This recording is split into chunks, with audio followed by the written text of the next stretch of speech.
dark side of our booming growth. People pushed out of affordable housing and left homeless. And a shelter is caught in the middle of it all, located on what's now some of the most valuable land in Denver. And Denver 7's Jacqueline Allen found they're not going anywhere.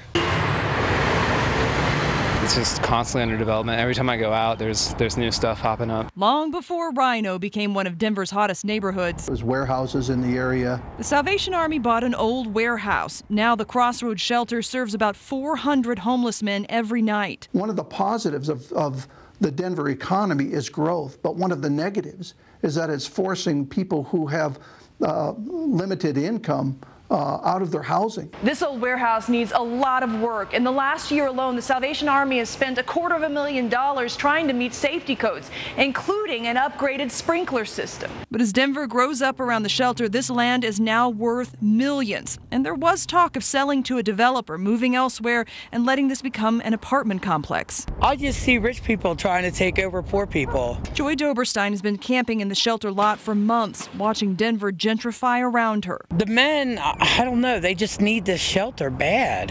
And I wish they would give more donations, that they could build a new one or remodel it or something. That's exactly what the Salvation Army now plans to do. The advisory board recently deciding to stay put and rebuild. If a developer came up and said, I want to develop this property, what would the answer be?